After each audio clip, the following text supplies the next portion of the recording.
பிரியாணி சமைக்க போகிறது நான் தான் பிரியாணி சமைக்க போகிறேன். ஏன்னா எல்லா நாளுமே வந்து பார்த்தீங்கன்னா என் ஒய்ஃபு தான் ஃபுல்லாகவே டெய்லியுமே சமைச்சிட்டு இருக்காங்க. இன்னைக்கு நம்ம வந்து பார்த்தீங்கன்னா சண்டே வந்து கொஞ்சம் ஃப்ரீயாக இருக்கிறதுனால கொஞ்சம் ஹெல்ப் பண்ணலாம் அப்படின்னு சொல்லிட்டு வந்திருக்கேன். வாங்க வீடியோக்குள்ளே போகலாம்.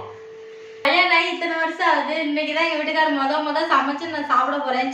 சிக்கன் குழம்பு மட்டும் தான் வைப்பாரு, வேற எதுவுமே அவருக்கு தெரியாது. எதுவுமே அவருக்கு தெரியாது.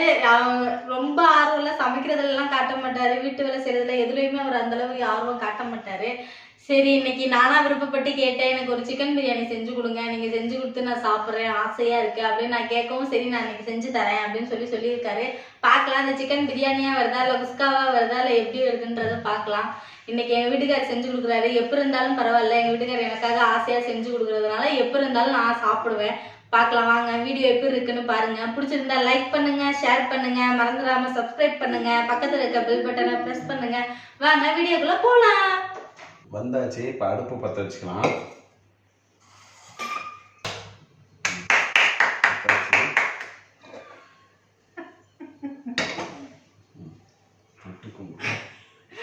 நல்லபடியா வரணும்ட்டு. எத்தனை எவ்வளோ என்ன? இல்லை ஒரு 2 குழிக்கரண்டி ஊற்று. இந்த கரண்டியில் 2 குழிக்கரண்டி எண்ணெய். 1 2 இன்னொரு குழிக்கரண்டி, மொத்தம் 3 குழிக்கரண்டி. 3 குழிக்கரண்டி எண்ணெய். வேற என்ன பண்ணலாம்? ஆனால் என்ன பொண்ணுங்கிறது எனக்கு தெரியாது, ஒய்ஃபு சொல்லி கொடுப்பாங்க, அது மாதிரி நான் செய்ய போகிறேன். கை பக்குவம் தான் என் பக்குவம். எண்ணெய் கொஞ்சம் நல்லா சூடாயிரட்டும். பட்டை, உங்கள் வீட்டில் என்னென்ன பூ இருக்கோ எல்லா பூவும் போட்டுங்க. அதுக்குன்னு செம்பருத்தி பூ போட்டுக்காதீங்க.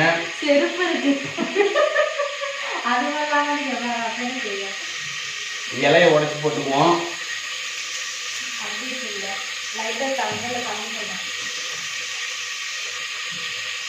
இலையை உடைச்சாச்சு.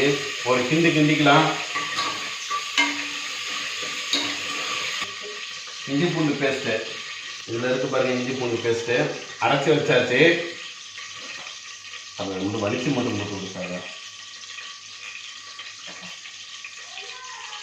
போட்டுவிடு. இஞ்சி பூண்டு பேஸ்ட் சேர்த்துக்கலாம்.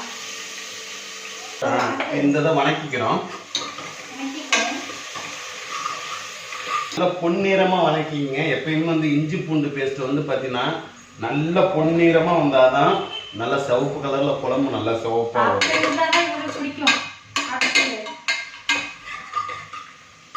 சமையல் மாஸ்டர்னா ஒரு துண்டு எடுத்துகிட்டு வருவோம். எப்பயுமே தோலில் போட்டிருப்பாங்க, அது மாதிரி ஒரு தோலில் ஒரு துண்டு.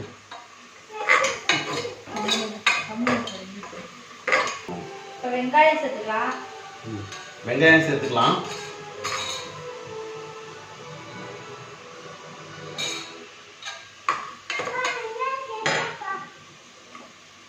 எல்லாம் நல்லா வணங்கி வரட்டும்.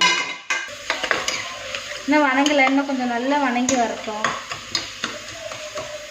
ஓரளவு ப்ரௌன் கலர்ல நல்ல வெங்காயம் நல்லா வணங்கி வந்தாதான் அதுதான் பிரியாணிக்கான டேஸ்டே. வெங்காயம் நல்லா வணங்கினாதான் பிரியாணிக்கு டேஸ்ட் சூப்பராக இருக்கும்.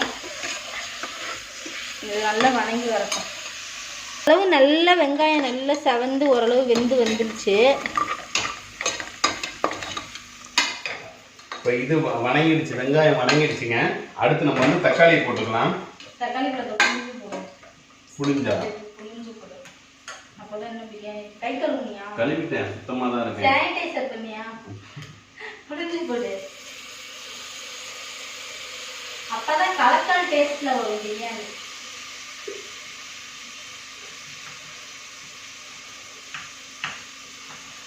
கை கழுவிட்டு வந்துடுறேன். தக்காளி பழம் சேர்த்துருக்கோம். வெங்காயம் தக்காளி ரெண்டுமே நல்லா வணங்கி வரதுக்கு கொஞ்சமா சால்ட் உப்பு சேர்த்துக்கலாம். ஏற்கனவே பிரியாணி வீடியோ ஒரு 2 வீடியோ போட்டுருக்கோம். ஏற்கனவே டிஸ்கிரிப்ஷன் பாக்ஸ்ல லிங்க் கொடுக்குறோம், செக் பண்ணி பாருங்க. அது இதோட இன்னும் பண்ணா இருக்கும் அந்த வீடியோ. கொஞ்சமா கல் உப்பு போடணுமா? சால்ட் உப்பு கல் உப்பு எது வேணா நம்ம விருப்பத்துக்கு தகுந்தாப்புல சேர்த்துக்கலாம். எது சேர்த்தாலும் அளவா சேருங்க. உப்பு சேர்த்தாச்சு. உப்பு சேர்த்தாதான் வெங்காயம் தக்காளி கொஞ்சம் சீக்கிரம் வணங்கி வரும், அதனால உப்பு சேர்த்துருக்கோம். இப்போ அடுத்து வந்து என்ன சேர்த்துக்கலாம்னா சிக்கனை சேர்த்துக்கலாம். சிக்கன் சிக்கன் வந்து இந்த வெங்காயம் தக்காளியோட சேர்ந்து சிக்கனும் நல்லா வணங்கி வரப்ப சாப்பிட்றப்ப டேஸ்ட்டு சூப்பராக இருக்கும். அதனால் இப்போ அடுத்து சிக்கன் சேர்த்துக்கலாம். 1/2 கிலோ சிக்கன்.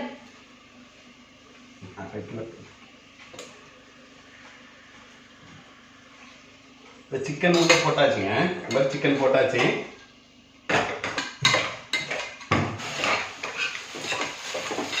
மூணு பச்சை மிளகாய் வெட்டாமலே போட்டா ஃபுல்லாகவே. வெட்டலை அப்படியே போட்டுட்டேன். பாருங்க சிக்கன் பாருங்க சூப்பராக இதாகி வந்திருக்கு.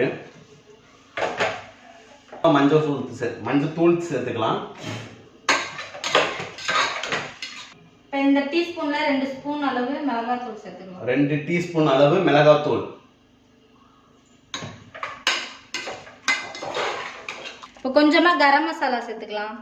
பிரியாணி மசாலா இருந்தால் பிரியாணி மசாலா சேர்த்துக்கோங்க. நான் கரம் மசாலா சேர்த்துக்கிறேன் கொஞ்சமா.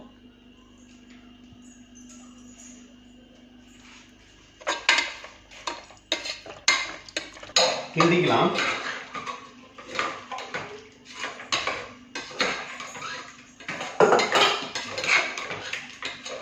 நல்ல வாசமா இருக்கு. நல்ல வாசம். பார்க்குறப்ப எனக்கே எச்சு ஊறுது சார். கொத்தமல்லியும் புதினாவும் சேர்த்துக்கலாம். கொஞ்சமா கொத்தமல்லியும் புதினாவும் சேர்த்துக்கலாம். ஒரு கைப்பிடி அளவு. ரொம்ப போட்டீங்கன்னா ஒரு மாதிரி இதா இருக்கும். புதினாவோட ஃப்ளேவர் தான் தெரியும். அப்புறம் அந்த பிரியாணியோட ஸ்மெல் வராது. இப்போ கொஞ்சமா எலுமிச்சப்பழம் பிழிஞ்சு விட்டுக்கலாம்.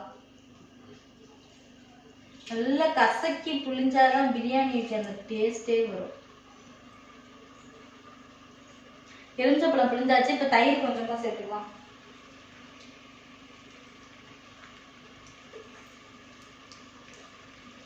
கிண்டவா? எல்லாம் மிக்ஸ் ஆகி வரும். கிண்டிடலாம். எல்லாம் ஒண்ணா மிக்ஸ் ஆகி வரட்டும்.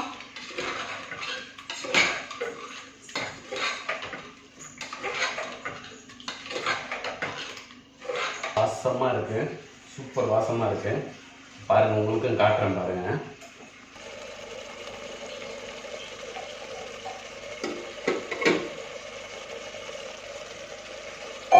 அளவு நல்லா வணங்கி வந்துருச்சு. கொஞ்சமா எண்ணெய் லைட்டா பிரிஞ்சு வரணும்.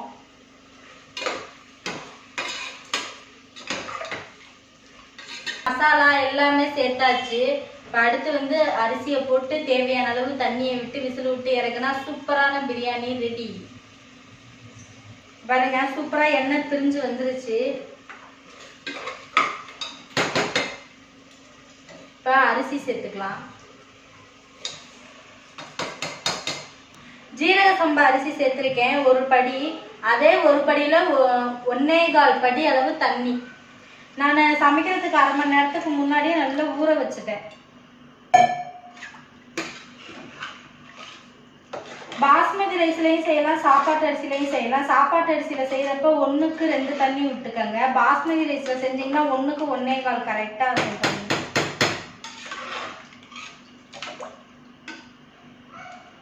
எல்லாம் நல்லா கொதிச்சு வரட்டும். உப்பு போதுமான்னு பார்த்துக்கலாம்.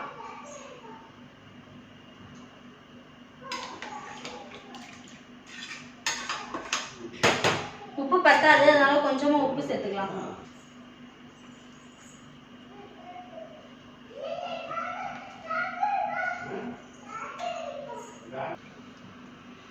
உப்பு கரெக்டா இருக்கு. பிரியாணிக்கு சாப்பிட்றப்ப ஏற்கனவே ஒரு வீடியோல சொல்லியிருக்கேன். பிரியாணி எல்லாம் எப்பவுமே செஞ்சீங்கன்னா ஒரு கல் உப்பு அதிகமா இருந்தா தான் டேஸ்ட் சூப்பரா இருக்கும் நம்ம சாப்பிட்றப்ப. இப்போ நல்லா கொதிச்சு வரட்டும். கொதிச்சு வந்தா குக்கர் மூடிக்கலாம். நல்ல பிரியாணி நல்லா கொதிச்சு வருது. ஓரளவுக்கு நல்ல தண்ணி சுண்டிடுச்சு பாருங்க. இப்போ இதில் கொஞ்சமா நெய் சேர்த்துக்கலாம்.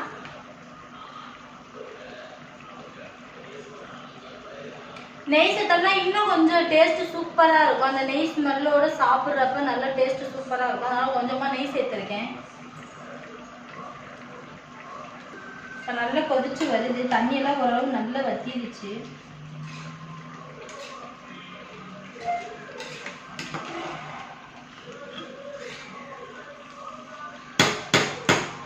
பாருங்க ஓரளவு நல்ல தண்ணி வத்திடுச்சு. இப்போ இந்த ஸ்டேஜில் நம்ம குக்கரில் மூடி போட்டு மூடிடலாம். மூடி போட்டு ஒரே ஒரு விசில் தான் விடணும். அதுக்கு மேலே விடக்கூடாது. கரெக்டா ஒரு விசில் விட்டா போதும், நல்லா சூப்பரா பஞ்சு போல பிரியாணி ரெடி ஆயிடும்.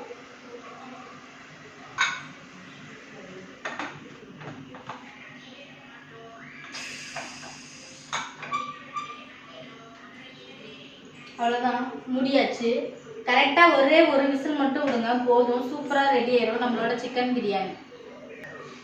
இங்கிட்ட சிக்கன் பிரியாணி ரெடி ஆகிட்டே இருக்கு. அதே சமயத்தில் இங்கிட்ட சிக்கன் கிரேவியும் செஞ்சு எடுத்து வச்சுட்டேன் சாப்பாடுக்கு சைடிஷா.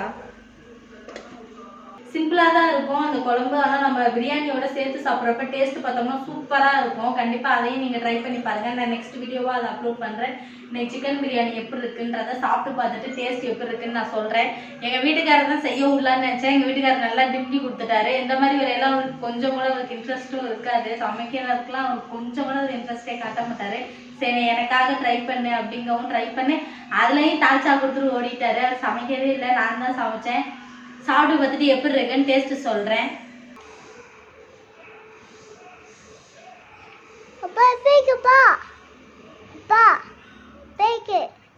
பிரியாணியா நல்லா இருக்கு, டேஸ்ட்டாக இருக்கு, சூப்பராக இருக்கு. நான் வந்து ஆரம்பம் வந்து பார்த்தீங்கன்னா நம்ம கையால் தான் செஞ்சது, அதனால டேஸ்ட்டாக வந்திருக்குன்னு நான் நினைக்கிறேன். அப்படி தானே? நான் இந்த வயலில் எப்படி நாற்று நடுறப்போ நாற்றுக்கு கை யார் வந்து நாற்று நடுறாங்களோ அவங்க ராசிம்பாங்களே, அது மாதிரியாட்டுக்கு இது நான் முதல்ல செய்வோம். நல்லா நீட்டாக டேஸ்ட்டாக வந்திருக்கு. என்னென்ன சொல்றான் பாருங்க, கம்பி கட்டுற கதையெல்லாம் எடுத்து போடுறாங்க. பிரியாணி சூப்பரா வந்திருக்கு, டேஸ்ட் வேற லெவல்ல உண்மையாலுமே அருமையா இருக்கு. கண்டிப்பா நீங்களும் இது மாதிரி ஃப்ரீயா டைம் கிடைக்கிறப்ப கண்டிப்பா வீட்ல செஞ்சு இது மாதிரி குடும்பத்தோட உட்காந்து சாப்பிடுங்க. டேஸ்ட் சூப்பரா இருக்கு. நெக்ஸ்ட் வீடியோல பார்க்கலாம். பாய்.